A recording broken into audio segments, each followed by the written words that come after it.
The rifle report echoed across the darkness like a judge's gavel. One shot, one kill, distance impossible. The RPG warhead detonated against stone instead of flesh, painting the night in chemical fire. Sergeant Ethan Cole's hands shook as he lowered his binoculars. The new transfer, the one they'd been mocking for 3 days straight, hadn't even broken a sweat. Her voice crackled through the radio again, flat as Kansas highway. Sand Viper confirms threat neutralized. Sand Viper, not a call sign. A ghost story with a body count. Lieutenant Cade tore open her personnel file with trembling fingers, and the black redaction bars told a story more terrifying than any combat report. They hadn't sent him a trainee. They'd sent him a weapon someone tried very hard to bury. Before we dive in, if you want to see how this story ends, if you want to know what turned Mara Knox into Sand Viper, and whether she'll survive what's coming next, stay with me until the very end. Hit that like button and drop a comment with your city so I can see how far this story travels. Now let's begin. The C-130's cargo ramp yawned open like a throat, and the Kandahar sun hit them with the force of a physical assault. 118 degrees of liquid heat that turned breath into labor and sweat into steam. Sergeant Ethan Cole had done this dance 11 times before, but the shock never dulled. The desert didn't care about experience. It just took. He watched the new transfer step down the ramp with her duffel and pack, moving like someone who'd learned early that confidence attracted the wrong kind of attention. Skinny, maybe 120 soaking wet. No combat patch on her right shoulder. No ribbons above her name tape except the basics. Marksmanship, PT, the participation trophies they gave everyone who survived basic. Knox M, it read. Specialist. Signal Corps. Another fucking POG, someone muttered behind him. Private First Class Torres, built like a fire hydrant, with the kind of vocal contempt that came easy when you'd never been tested. She gonna fix our Wi-Fi? Scattered laughter rippled through the formation. Cole didn't join in. Something about the way she moved bothered him. Not weakness, but control. The kind of stillness that spoke fluent violence. Lieutenant Ryan Cade strode down the line like a man auditioning for a statue. 6'2", West Point pedigree, jawline sharp enough to open mail. He'd been running Delta Platoon for 8 months, and in that time he'd cultivated exactly 2 expressions, stern competence and sterner disappointment. "Listen up," Cade announced, voice cutting through the tarmac shimmer. "We've got a new body. Specialist Knox, communications. She'll be handling radio traffic, message traffic, and staying the hell out of the way during contact. Questions?" Knox stood at ease, eyes fixed on the middle distance. She didn't react to the designation, didn't bristle at the dismissal, just absorbed it like she'd heard worse. "She shoot?" Torres called out. Cade's mouth twitched, not quite a smile. "She's Signal Corps, Torres. She types." More laughter. Knox's expression didn't change. Cole studied her hands. No fidgeting, no nervous energy. She held herself like someone waiting for a bus, patient, economy of motion, aware of her surroundings without appearing to look. Her eyes moved in small increments, cataloging faces, gear, angles of approach. Combat vision, his instructors had called it in Ranger School. The ability to see a battlefield while standing in a parking lot. Signal Corps my ass, Cole thought. The forward operating base, FOB Rattlesnake, because some asshole with a map and a sense of irony thought it was funny, squatted in a valley between 2 ridgelines like a scab on the Earth's skin. HESCO barriers filled with dirt and hope. Guard towers manned by soldiers who'd stopped believing guard towers mattered. Burn pits that turned yesterday's trash into today's cancer. Cole showed Knox to her hooch, a plywood box with a cot, a footlocker, and ventilation that was theoretical at best. She dropped her duffel without ceremony. "Chow's at 1800, Cole said. "Briefing at 1900. Try to stay hydrated. This heat'll cook you from the inside." "Roger." Her voice carried a Midwest flatness. Iowa, maybe, or Nebraska. Cornfield vowels. He waited for the usual questions. "Where's the latrine? When do I meet the CO? What's the threat level?" Instead, she unzipped her duffel and began unpacking with mechanical precision. Clothes rolled tight, toiletries in a clear bag, field manuals stacked by size. "You been downrange before?" Cole asked. "No, Sergeant." "Family military?" No, Sergeant. He tried another angle. What'd you do to piss off Branch? Signal usually stays in the wire. She looked at him then. Direct eye contact, no challenge in it, just evaluation. I volunteered. For this shithole? For the job. Cole felt something cold walk down his spine. She wasn't lying, but she wasn't telling the truth either. The space between those two things held teeth. All right, he said slowly. Get squared away. Welcome to the rattlesnake pit. She nodded once, dismissed him without dismissing him. Cole left feeling like he'd just failed a test he didn't know he was taking. The briefing room smelled like coffee, sweat, and optimism gone stale. 23 soldiers crammed into a space designed for 15, standing room only, radiating the low-grade hostility of people who'd been stuck together too long. Lieutenant Cade stood before a map of the valley, blue for friendlies, red for confirmed enemy, orange for probable. There was a lot of orange. Intel reports increased activity in Sector Charlie 7, Cade said, tapping the northeastern quadrant. Weapon caches, IED emplacement, possible staging for a larger operation. Battalion wants eyes on. We step off at 0400, sweep the Wadi systems, report what we find, return by 1600. Standard recon patrol. Standard. The word hung in the air like a lie everyone agreed to believe. Rules of engagement remain yellow. Positive ID before firing. We're guessing this country, gentlemen. Let's act like it. Staff Sergeant Chen raised a hand. Air support? On standby. Apaches out of Kandahar, 15-minute response if we call it in. 15 minutes. Might as well be 15 years when the bullets started flying. Specialist Knox will be running comms, Cade continued.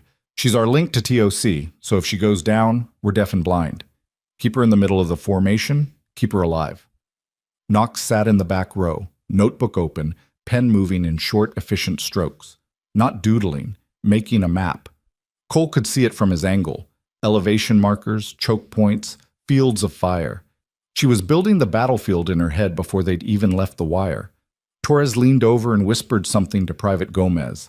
They both glanced at Knox and grinned. She didn't react. Didn't even seem to notice. Questions? Cade asked. Yeah, Torres called out. Who's carrying the extra radio batteries? Because I'm not hauling. You'll carry what you're told to carry, Private.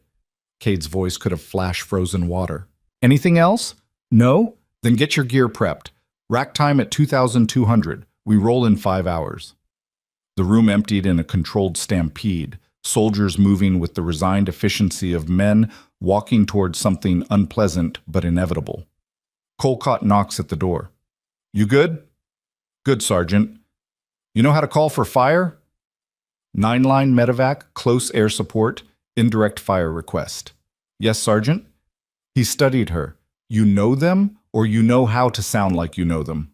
The corner of her mouth moved. Not quite a smile, more like muscle memory of one. I guess we'll find out. The desert night hit like a slap, 118 degrees to 62 in the span of a sunset. Cole sat outside his hooch, cleaning his M4 by muscle memory, watching Knox do the same 3 hooches down. She'd drawn a crowd. Torres and Gomez stood over her, backlit by a flickering bulb, performing for an invisible audience. So what's a signal girl know about fighting? Torres asked, voice loud enough to carry. You gonna throw a laptop at them? Maybe bore them to death with a PowerPoint, Gomez added. Knox kept cleaning her rifle, didn't look up. I'm talking to you, Torres said, stepping closer. She set down the cleaning rod, looked at him, said nothing. What's the matter? Cat got your... Torres. Cole's voice cut the distance. You got somewhere to be? Torres turned, sized up the interruption, decided it wasn't worth it. Just making conversation, Sergeant. Make it somewhere else. They wandered off, laughing, already forgetting her. Cole walked over. Knox had gone back to her rifle, running a patch through the barrel with the kind of attention surgeons gave to incisions. Don't mind them, Cole said. They're bored. Bored soldiers get stupid. I've noticed. He sat on an ammo crate. You ever think about fighting back? Verbally, I mean. No point. Why not? She looked at him then, really looked, and for just a second he saw something beneath the flat effect. something cold and old and familiar with darkness. Then it was gone. Because words don't change minds, Sergeant. Results do. 0400 came fast and mean. Cole woke to the sound of rifles being charged, gear rattling, whispered profanity. The FOB generators hummed their endless diesel hymn while soldiers transformed from sleeping bags to combat loadouts. Knox emerged from her hooch already dressed, plate carrier fitted, helmet squared, rifle slung across her chest. She moved to the staging area without fanfare, checked her radio, tested the headset, ran through frequencies like a pianist warming up. Cade gathered them in the pre-dawn darkness, 23 shadows with rifles. Standard wedge formation, he said.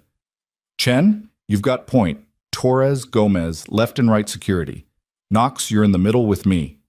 Cole, you've got rear security. We move slow, we move quiet, we move smart.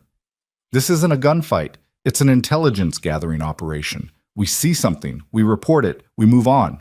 Are we clear? A murmured chorus. Clear. Then let's move. The gate rattled open.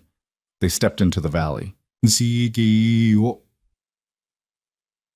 desert before dawn existed in gradients of darkness.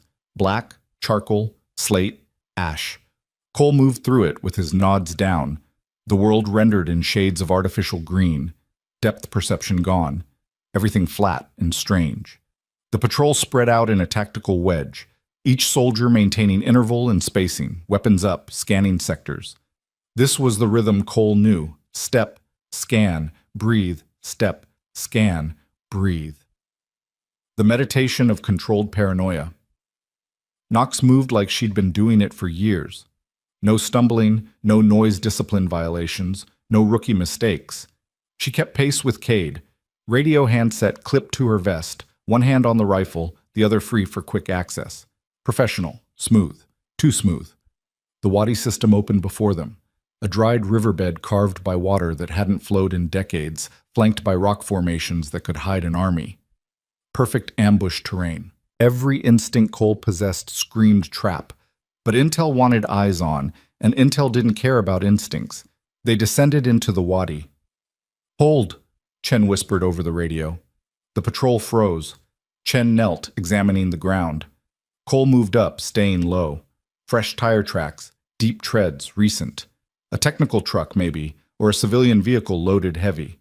The tracks ran northeast, parallel to the Wadi's floor. How old? Cade asked. 6 hours, maybe less. Chen stood, scanning the ridgeline. Could be locals, could be something else. Document it. Keep moving. They pushed deeper. The sun began its slow assault on the eastern horizon, painting the sky in gradients of threat: purple, rose, orange, yellow. The green world of the nods began to wash out. Cole flipped them up, letting his eyes adjust to natural light. That's when he saw Knox. She'd stopped moving, stood perfectly still, head tilted, like she was listening to music no one else could hear. Knox, Cade hissed. Move. She didn't move. Specialist? I gave you an order. She raised one hand, palm out, universal signal for stop. And then she did something that made Cole's stomach drop. She unclipped her radio handset and switched it off. Cade's face went purple. What the hell do you think? She pointed. Not at the ground, not at the ridgeline, at the air itself. Cole squinted, following her finger. At first he saw nothing. Then, there, a glint.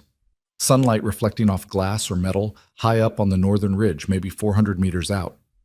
Possible observation post, Knox said quietly. Thermal optics based on the lens signature. They're watching the Wadi floor. We keep moving. We're silhouetted. Cade stared at her. You can see that? Yes, sir. From here? Yes, sir. Cole pulled out his binos, glassed the ridge. It took him 30 seconds to find what she'd spotted in 3. A small depression in the rock, unnatural shadow, and yes, the faint outline of a human shape. Jesus Christ, he muttered. Cade's jaw worked. He wanted to dismiss it. Cole could see that. Wanted to assert control, maintain hierarchy, prove the new girl didn't know what she was talking about. But he'd also seen too many body bags to let pride kill soldiers. All elements, halt in place, Cade said into his radio. We've got possible hostile observation. Stand by. The patrol froze, scattered across the wadi floor like dropped toys. Knox was already moving, not forward, but laterally, sliding along the wadi's southern wall, using shadow and rock for concealment. She found a position behind a boulder, went prone, brought her rifle up.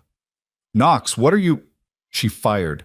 The shot cracked across the valley, sharp, clean, final.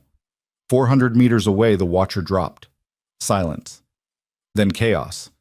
Automatic weapons fire erupted from 3 positions simultaneously: north ridge, east slope, and directly ahead, muzzle flashes strobing in the dawn light. Rounds snapped overhead, chewed rock, kicked up dirt.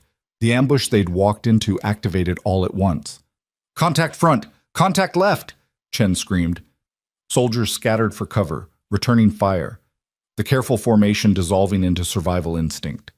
Cole dove behind a boulder, brought his rifle up, searched for targets. Muzzle flashes, dozens of them. This wasn't a small cell. This was a platoon-sized element, pre-positioned, waiting. "Knox, call it in!" Cade shouted, pinned behind a rock outcropping. "We need air. We need QRF. We need everything." Knox already had the handset to her ear, voice calm as a weather report. "Rattlesnake TOC, this is Delta 2-1, troops in contact, grid November." Delta 7-4. 2583. Multiple hostile forces requesting immediate air support and quick reaction force. How copy? The response crackled back. Knox relayed it to Cade. Apaches inbound, ETA 12 minutes, QRF rolling in 20. 12 minutes. Might as well be 12 hours. An RPG streaked across the wadi, green contrail, terrible beauty, and detonated against the far wall. Rock shrapnel sprayed. Someone screamed. "Gomez is hit!" Torres yelled. Cole low-crawled toward the sound, found Gomez clutching his arm, blood sheeting between his fingers. I'm good," Gomez gasped, but his face had gone the color of old paper. "Stay down," Cole ordered, already pulling a tourniquet from his kit. Another RPG, this one closer. The shockwave felt like a punch from God. Cole's ears rang. He looked back toward Knox's position. She'd moved again, relocated to higher ground, found a crevice in the rocks that gave her elevation and concealment. She was shooting methodically, not spraying and praying like everyone else. Aimed shots, controlled breathing, each trigger pull deliberate. A fighter rose from cover to throw a grenade. Knox dropped him. The grenade detonated in place. Another fighter tried to flank left. Knox tracked him through 3 seconds of movement and put him down mid-sprint. She wasn't fighting scared. She was fighting like someone who'd done this before, done it enough that the fear had been surgically removed. "Where the fuck did you learn to shoot?" Cole shouted. She didn't answer, didn't even acknowledge the question. Just kept working, each shot a period at the end of a sentence. The volume of incoming fire decreased, not because the enemy was retreating, but because Knox was removing them from the equation. 7 minutes in, the enemy RPG team repositioned.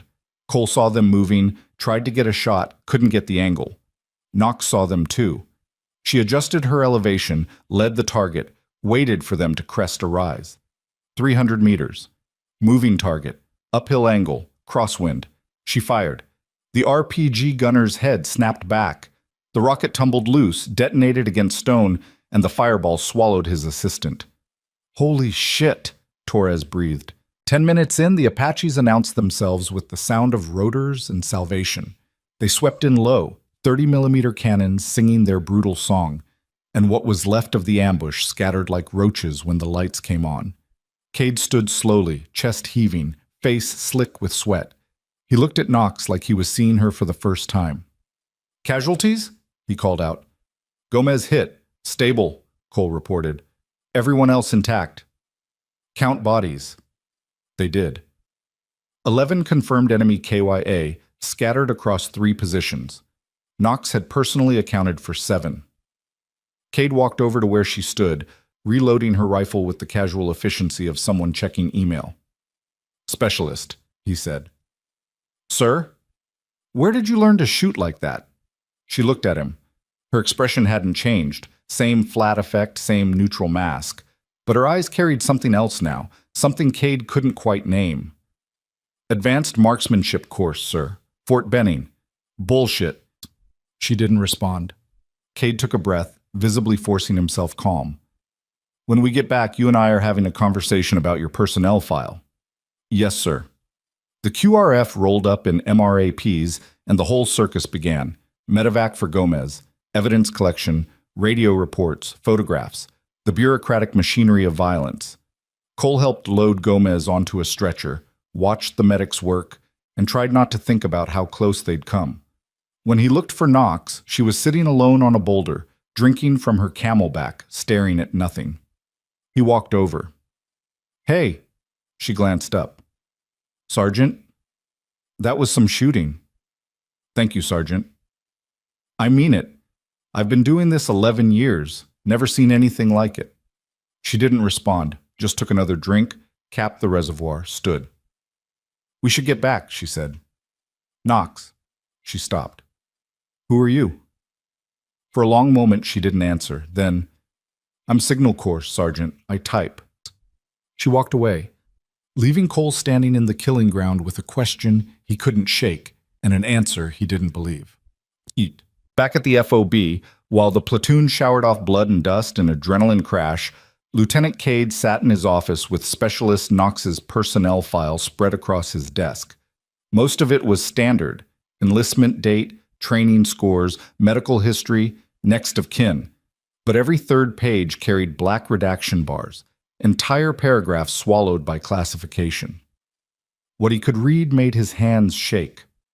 Special operations training, language school, advanced combat skills, commendations from units that technically didn't exist. And then, abruptly, a discharge review board, rank reduction from sergeant to specialist, reassignment to Signal Corps, and a note that made his blood run cold. Operator removed from active status pending psychological evaluation. Incident report classified under JSOC authority. Recommendation: administrative duties only. No combat assignments. Someone had written in the margin, pen digging into paper, "Do not deploy." And yet here she was, downrange, in his platoon. Cade looked up as Sergeant Cole entered without knocking. "Sir, we need to talk about Knox." "I know." "She's not Signal Corps." "I know." "Then what the hell is she?" Cade turned the file around, let Cole read, watched his face change. "Jesus Christ," Cole whispered. "They buried her." "Not deep enough." "What happened? What did she do?" Cade found the page, heavily redacted, barely legible. But the gist was clear. Mountain operation, team compromised, junior operator assumed command without authorization, carried survivors through enemy territory for 3 days, called in strikes on her own position to break pursuit. 5 KIA, 12 wounded, 37 enemy dead.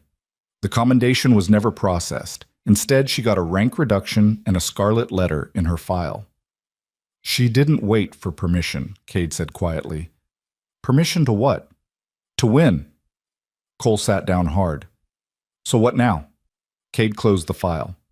"Now we have a problem. Because that woman just saved our asses, and according to this, she's not supposed to be here. Someone sent her anyway. Why?" "That's what I'm going to find out." That night, Cole found Knox on the perimeter, standing watch in Tower 3.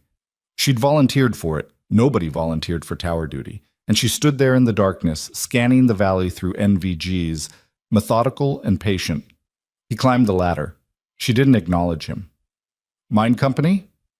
"Free country, Sergeant." He leaned against the sandbags. The desert spread out before them, vast and hostile and indifferent. "I read your file," he said. She didn't react. "Or what's left of it." "Then you know I'm not supposed to be here." "Yeah." He paused. "You want to tell me what happened?" "No." "Fair enough." He waited. Sometimes silence worked better than questions. She was quiet for so long he thought the conversation was over.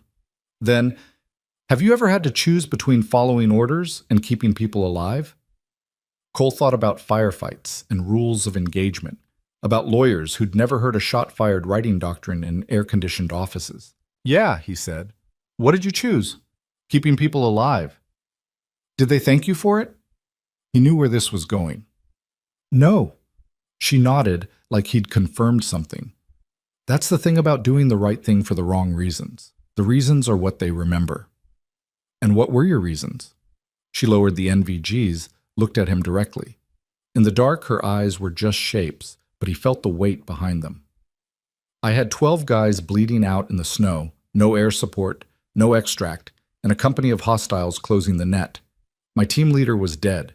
My sergeant was gut shot and making bad calls. I had two choices: follow the chain of command into a grave, or break it and bring people home. So you broke it. I broke it. Her voice didn't waver. Took tactical control. Called strikes on our position to break their pursuit. Marched everyone who could walk out of that valley. Carried the ones who couldn't. And they court-martialed you for it. They couldn't court-martial me. I'd followed all the rules that mattered, just not the ones about who gets to give orders.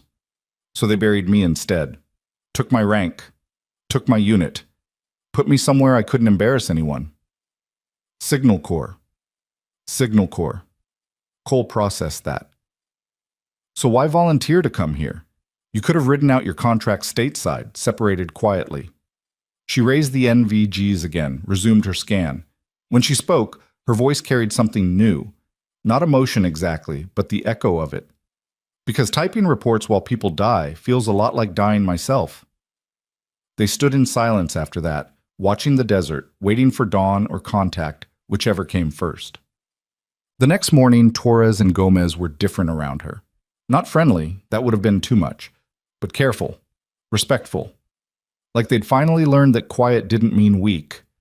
Knox didn't acknowledge the change, just went about her business, radio checks, equipment maintenance, the endless mundane work of staying alive in a place designed to kill you.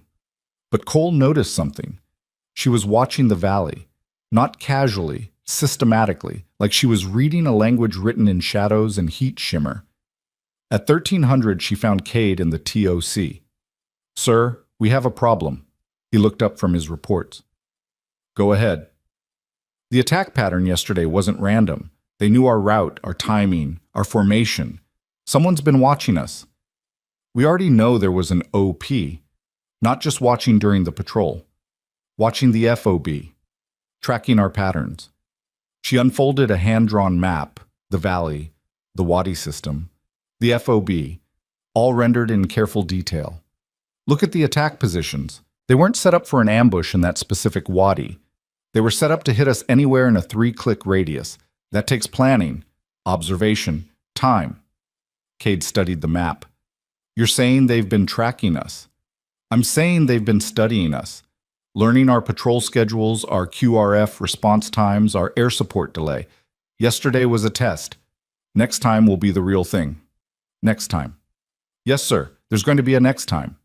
He looked at her, this ghost in Signal Corps camouflage, and felt something cold settle in his chest. "When?" "Soon. They'll wait until we're confident again, complacent. Then they'll hit us when we're not expecting it." "And how do you know this?" Her expression didn't change. "Because it's what I do." Well, that night, 0430, the first mortars hit. Cole jerked awake to the sound of explosions, that distinctive crump whoosh of incoming rounds, the scream of shrapnel, the percussion wave that turned air solid. He rolled out of his cot, already reaching for his gear, instinct faster than thought. The FOB's alarm shrieked. Soldiers poured from their hooches, half-dressed, weapons up, running for fighting positions. Another mortar hit, closer this time, close enough that Cole felt the heat wash over him. "Incoming! Get to your positions!" someone was screaming. Cade, probably, or Chen, hard to tell through the chaos. Cole sprinted for his assigned sector, the western wall, and dove into a fighting hole just as another round detonated where he'd been standing. Dirt rained down. His ears rang like church bells. He brought his rifle up, peered over the berm. The desert was dark. No moon, no stars, just the flash of explosions painting everything in strobe light snapshots. "Contact front!" someone yelled. Small arms fire joined the mortars. A K reports, distinct and close. Cole saw muzzle flashes, maybe 200 meters out, advancing in pairs. Probing attack, testing defenses, finding weak points. He returned fire, short controlled bursts aiming at flashes. Beside him, Torres appeared, breathing hard, eyes wide. "Where's Knox?" Cole shouted over the noise, Radio position! With the LT! Another mortar. The guard tower took a direct hit, sandbags exploding, wood splintering. Cole didn't see if anyone had been inside. The radio position was at the center of the FOB, reinforced, protected, theoretically safe. Cole glanced back, saw Cade crouched there with the handset, calling for support. And Knox? Knox wasn't in the bunker. She was outside it, prone on the ground, monocular pressed to her eye, scanning not toward the gunfire, but away from it. South. Opposite direction. What the hell was she doing? The incoming fire intensified. Whoever was out there had gotten bolder, closer. Cole could hear them now, shouting in Pashto, coordinating. This wasn't random. This was organized. Knox's voice cut through the chaos, calm as a Sunday morning. Lieutenant, recommend you shift indirect fire to Sector Papa. They're staging an assault from the south. This is a fixing action. What? Cade looked at her like she'd spoken Martian. The shooting in front is a distraction. The real attack is coming from behind us. 90 seconds, maybe less. How can you possibly... Fresh vehicle tracks in the sand. Thermal signatures. I can see them moving. Trust me or don't, but if we don't shift fire right now, they're going to roll right through our southern perimeter. Cade hesitated. Cole saw it from across the compound. The split second of doubt, of ego, of habit clashing with necessity. Then Cade grabbed his handset. All positions, reorient to Sector Papa, southern exposure, prepare for assault from... The southern wall exploded. Not mortars, breaching charges. Someone had gotten close enough to place satchel charges on the HESCO barriers, and when they blew, the concussion knocked soldiers off their feet. Through the gap came shapes, insurgents, moving fast, rifles up, executing a textbook assault. They'd done this before, trained for it, waited for it. Knox moved. She rolled to her knees, brought her rifle up, and started shooting. Not panic fire, not suppression. Precision shooting in the middle of a close-quarters gunfight, each round placed like she had all the time in the world. First fighter through the gap, center mass, dropped. Second fighter, headshot, down before he could acquire a target. Third and fourth came together. Knox put 2 in the first, transitioned, 2 in the second, and they collapsed like marionettes with cut strings. Cole was running now, Torres beside him, both of them converging on the breach.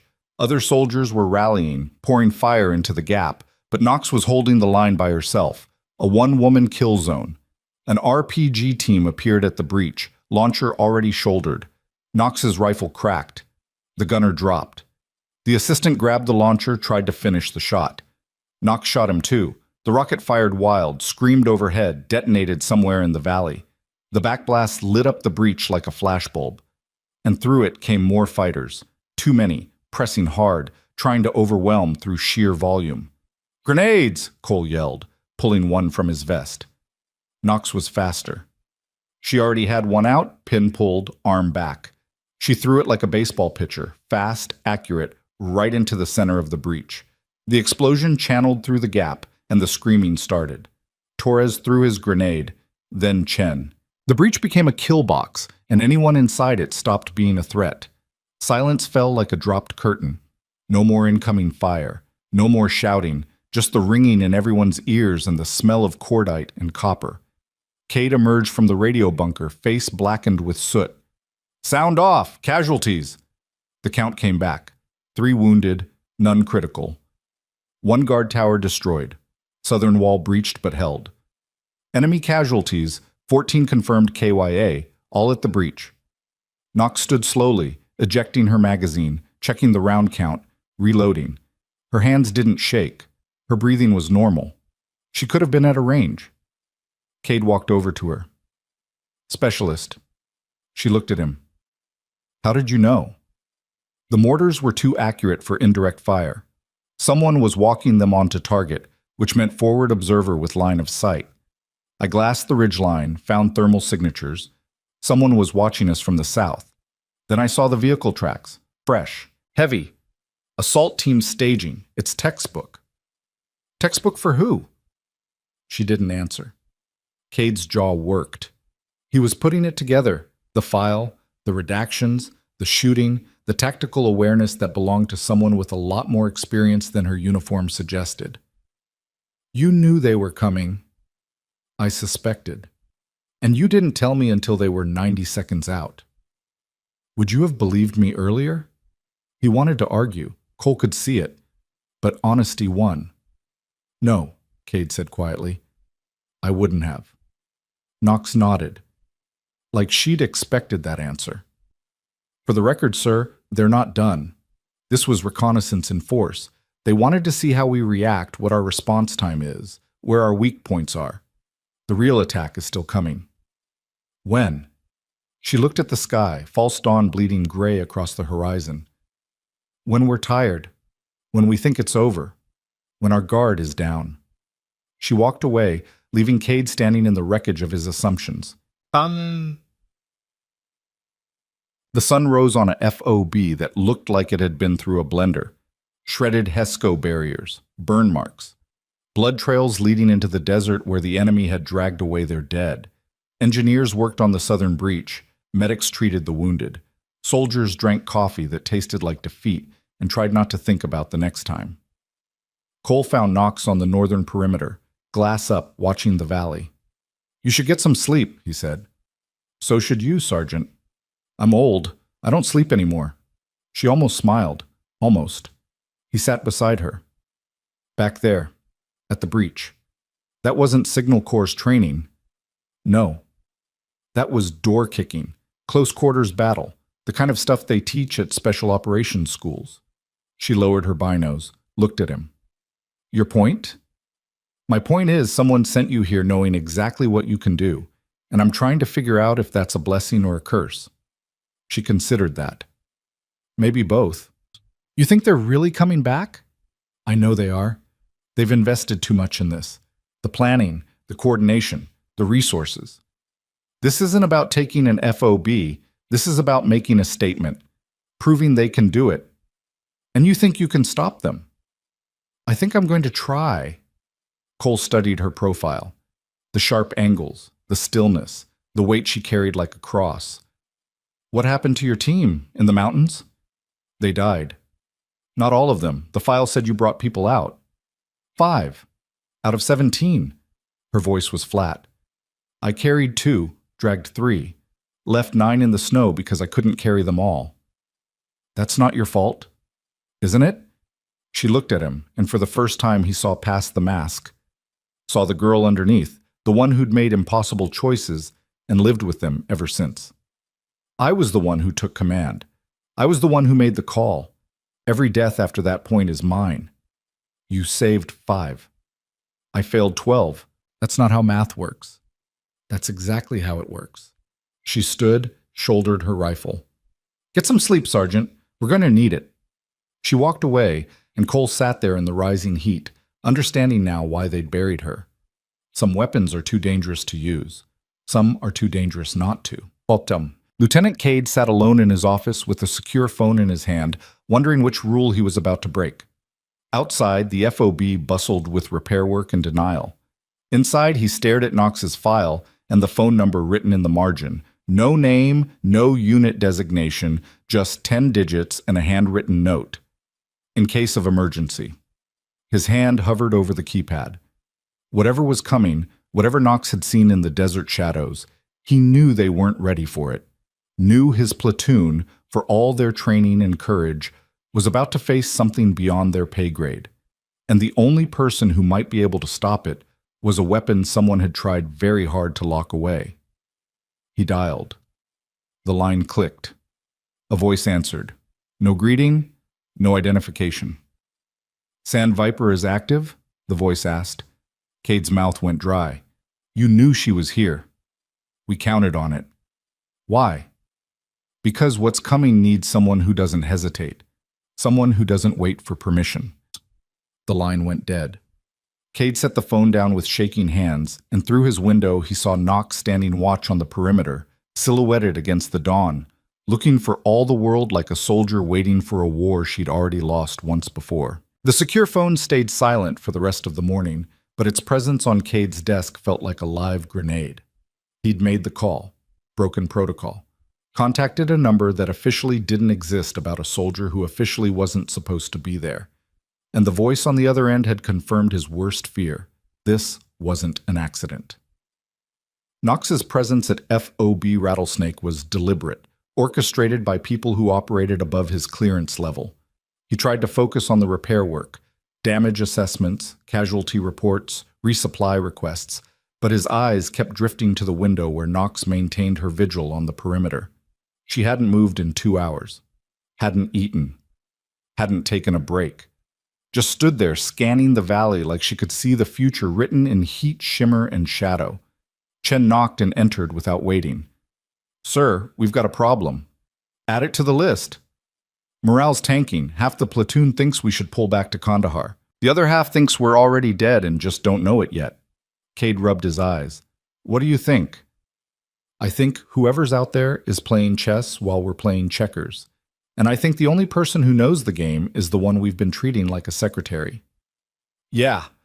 Cade stood, grabbed his rifle. "Let's fix that." He found Knox exactly where he'd left her, binos up, scanning sectors with mechanical precision. She didn't acknowledge his approach. "Specialist, we need to talk." "Go ahead, sir." "Not here. My office." She lowered the binos, looked at him. Something passed across her face. Calculation, maybe, or resignation. "Am I being relieved?" "That depends on the next 5 minutes."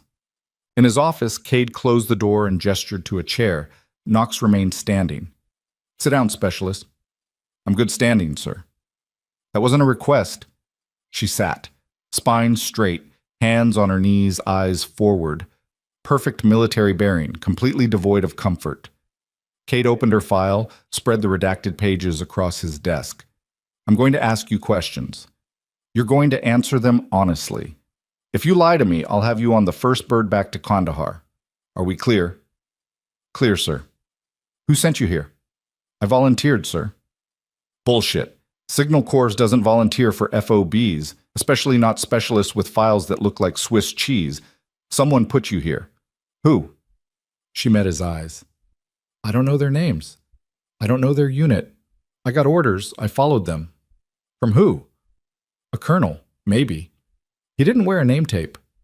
Cade felt his jaw tighten. "You're telling me a ghost colonel gave you orders to deploy to an active combat zone despite your file explicitly saying you're admin duty only?" "Yes, sir." "Why?" "You'd have to ask him, sir." "I'm asking you." For a long moment she said nothing. Then, "Because they knew something was coming. Something big enough that they needed someone who wouldn't hesitate when the time came." "Hesitate to do what?" "Whatever needs doing." Cade wanted to throw something. Instead, he pulled out the secure phone, set it on the desk between them. "You know what this is?" She glanced at it. "Yes, sir." "The number was in your file. I called it. Someone answered. Someone who knew your call sign before I said a word." Knox's expression didn't change, but something behind her eyes went very still. "What did they say?" she asked quietly. "They asked if Sand Viper was active. Then they said what's coming needs someone who doesn't wait for permission." He leaned forward. "So here's what you're going to do. You're going to tell me what the hell is coming, who you really are, and why I shouldn't put you on a helicopter right now." She was quiet for so long he thought she'd refuse to answer. When she finally spoke, her voice carried a weight that made him think of old battlefields and older ghosts. 3 months ago, Signals Intelligence picked up chatter about a major offensive. Not Taliban, something new. Foreign fighters, professional training, advanced weapons. They're calling it Operation Red Horizon. The goal is to overrun a coalition FOB, hold it long enough to film propaganda, then disappear before air support can respond. Cade's blood went cold. "We're the target." FOB Rattlesnake checks all the boxes: remote, under strength, symbolic value. The valley gives them cover for staging. The ridgelines give them observation. And our patrol patterns are predictable enough that they've had 3 weeks to wargame every scenario. "How do you know this?" "Because I read the same intelligence reports you didn't get. Because someone higher up the chain decided this FOB was worth using as bait." She paused. "And because they sent me here to make sure the bait doesn't get eaten." The room felt smaller suddenly. Cade's hands had gone numb. "You're not Signal Corps." "No, sir."